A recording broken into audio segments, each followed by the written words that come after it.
श्री स्वामी समर्थ. स्वागत आहे तुमचं माझ्या यूट्यूब चॅनलमध्ये. आजचा दिवस तुम्हाला खूप छान सुख समाधानाचा आणि आनंदाचा जाऊ देत ही स्वामींच्या चरणी प्रार्थना करते आणि आज या नवीन व्हिडिओला सुरुवात करते. तर बघा मित्रमैत्रिणींनो, उद्या 16 फेब्रुवारी वार सोमवार आणि उद्याच्या दिवशी आलेली आहे सोमवती अमावस्या. आता ही सोमवती अमावस्या कधी लागणार आहे, केव्हा संपणार आहे, याविषयीची संपूर्ण माहिती आजच्या व्हिडिओमध्ये मी तुमच्या बरोबर शेअर करणार आहे.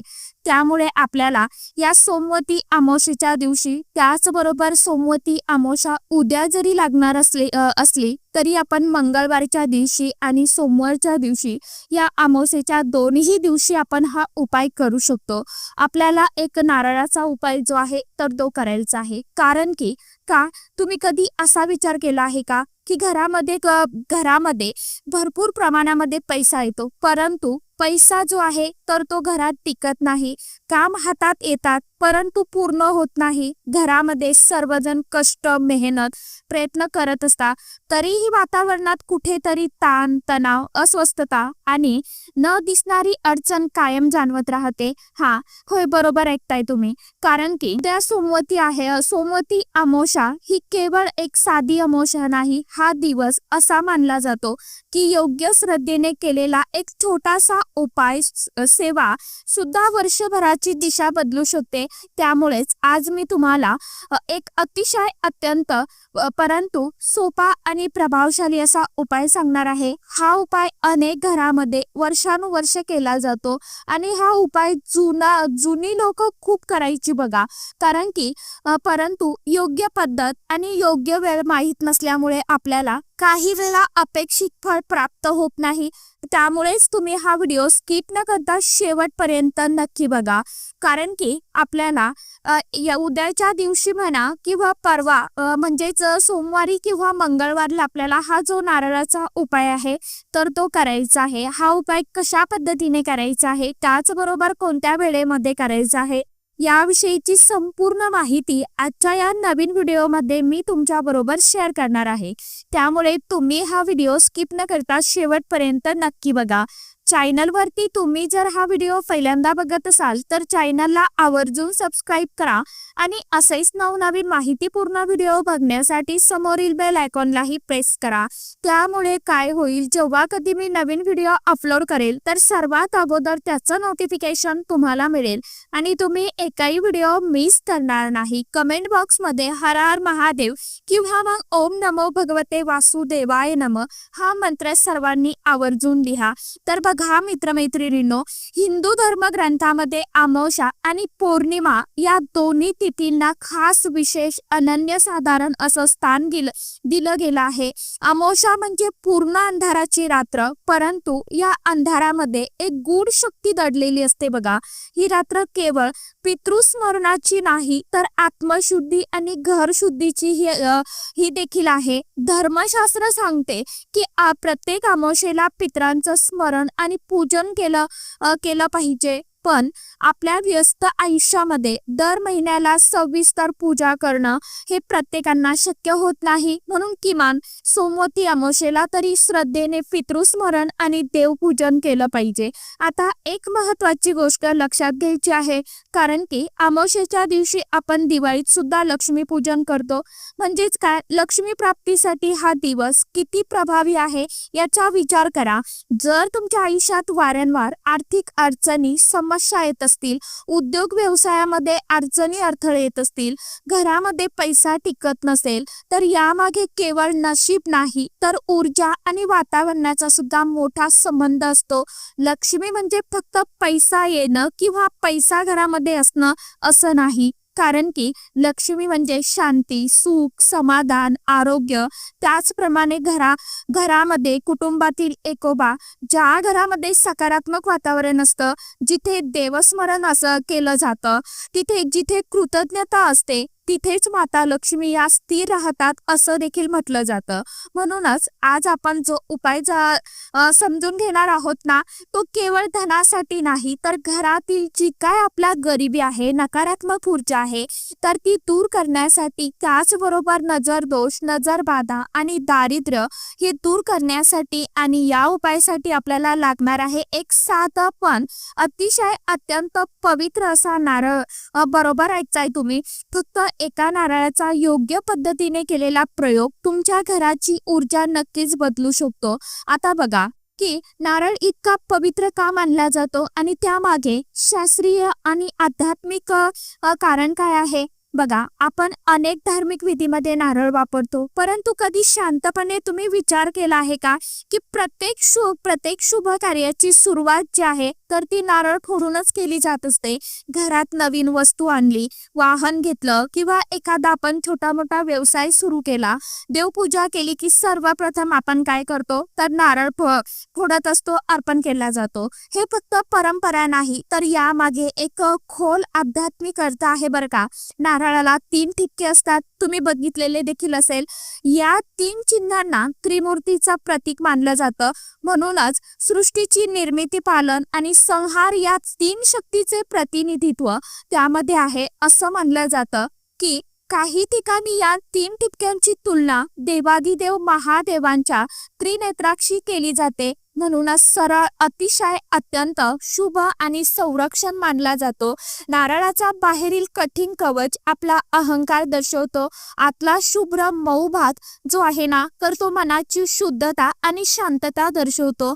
जेव्हा आपण नारळ अर्पण करतो किंवा फोडतो त्यावेळी त्याचा अर्थ असा मानला जातो की आपण आपला जो काय अहंकार आहे तर तो देवांच्या चरणी अर्पण केलेला आहे आणि मन शुद्ध करण्याचा संकल्प करतो. अमावस्येच्या दिवशी वातावरण सूक्ष्म आणि ऊर्जा सक्रिय असते असं आपलं धर्मशास्त्र सांगतं. या दिवशी केलेले उपाय जे आहेत ना तर ते जलद परिणाम देतात, कारण अंधारातून प्रकाशाकडे जाण्याचा जो संक्रमण काळ असतो. म्हणूनच सोमवती अमावस्येला नारळाचा उपाय विशेष प्रभावी मानला जातो. आता बघा हा उपाय नेमका कसा करायचा आहे, परंतु त्याआधी आपण थोडंसं समजून घ्या. सर्वात प्रथम अमावस्येच्या दिवशी सकाळी तुम्हाला लवकर उठायचं आहे. सूर्योदयापूर्वी उठून स्वच्छ स्नान करा. घरातील आपलं देवघर जे आहे तर ते स्वच्छ करा. देवपूजा करा. देवासमोर दिवा धूप लावून वातावरण मंगलमय प्रसन्न करून घ्या. घरामध्ये शांतता ठेवा. बाहेरची स्वच्छता जितकी महत्वाची आहे तितकी मनाची स्वच्छता देखील आवश्यक आहे. उपायासाठी तुम्हाला एक पाणी असलेला नारळ घ्यायचा आहे. शक्यतो ताजा आणि अखंड असावा. त्याचबरोबर एक स्वच्छ नवीन लाल रंगाचा तुम्हाला कोरं कापड घ्यायचं आहे. लाल रंग हा ऊर्जा आणि समृद्धीचं प्रतीक मानला जातो.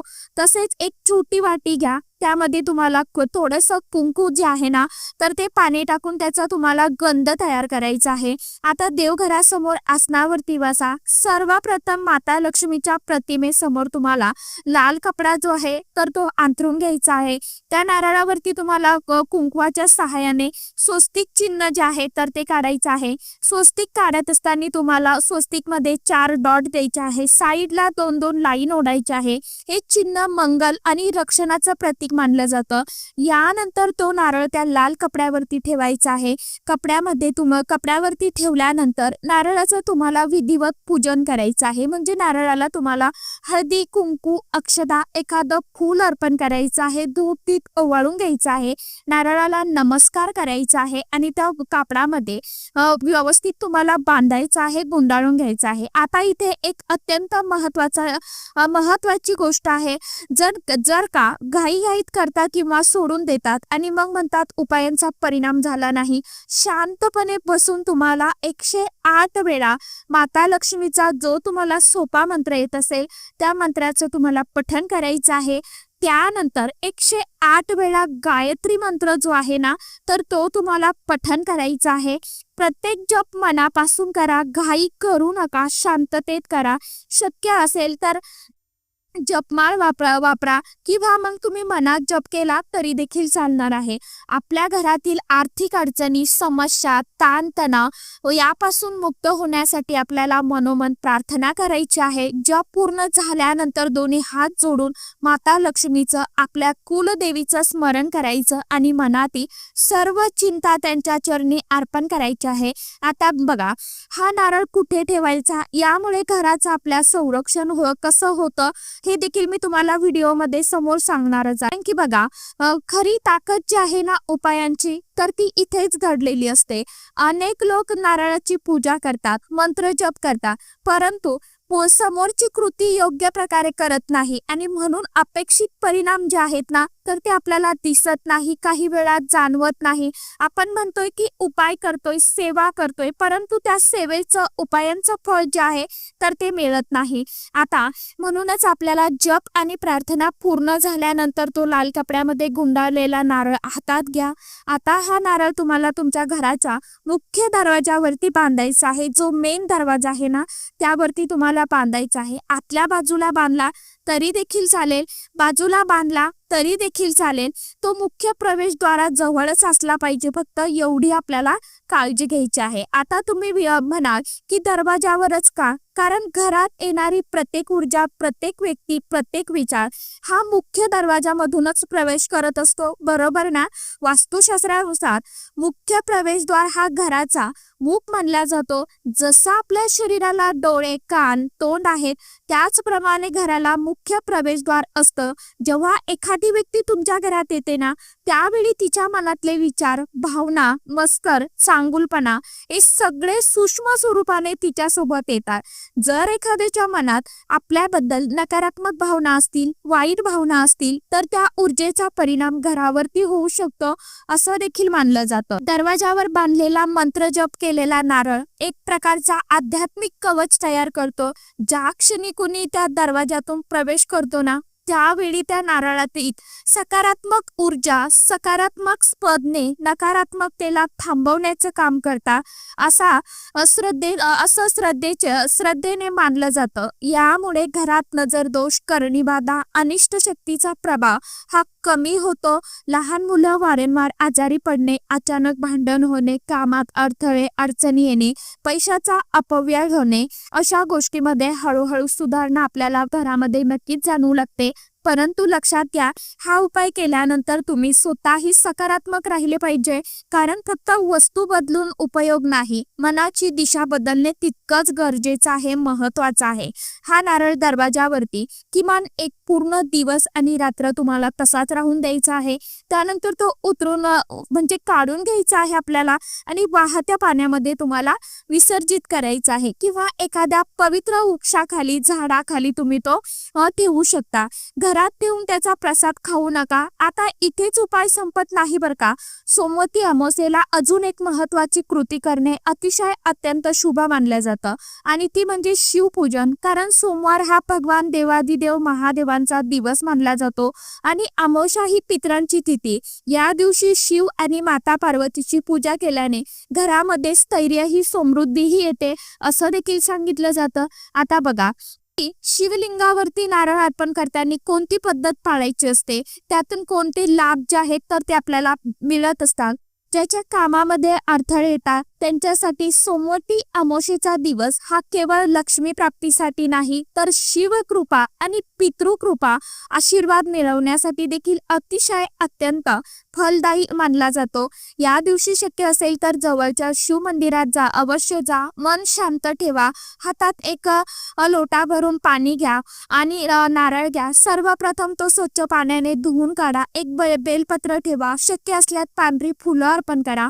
नारळ अर्पण करताना मनामध्ये एकच भावना ठेवा, माझ्या आयुष्यातील अडथळे, अडचणी जे काय आहे तर ते दूर करा. अर्पण करताना घाई करू नका. एकदम निवांत, शांतपणे ओम नमः शिवाय हा मंत्र जप करत पूर्ण श्रद्धेने केलेली छोटी कृती सुद्धा आयुष्यातील अडकलेली कामे पुढे नेण्याची ताकद, शक्ती मुक्ती जी आहे तर ती आपल्याला मिळत असते. अनेकांना अनुभव देखील येतो. बऱ्याच काळ अडकलेले व्यवहार, कोर्टाची प्रकरणे, नोकरीतील अडचणी, अडथळे अचानकपणे सुरळीत होऊ लागतात. कारण शिव म्हणजे संहारकच नाही तर परिवर्तनाचे प्रतीक आहे.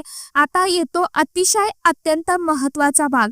हा उपाय संध्याकाळी करायचा आहे. सोमवारी सायंकाळी 6 वाजल्यापासून रात्री 12 वाजेपर्यंत तुम्ही कधीही करू शकता. एक पाणी असलेला नारळ घ्या. नारळ घरातील प्रत्येक व्यक्तीवरून डोक्यापासून ते पायापर्यंत हलक्या हाताने तुम्हाला ओवाळून घ्यायचा आहे, म्हणजेच उतरून घ्यायचा आहे. लहान मुलं असतील तर त्यांच्यावरून जरूर हा नारळ उतरवायचा आहे. किंवा हे करत असताना मनामध्ये संकल्प करा की घरातील सर्व नकारात्मक ऊर्जा ज्या आहेत, दोष जे आहेत, अडचणी, अडथळे जे आहेत तर या नारळामध्ये सामावले आहेत.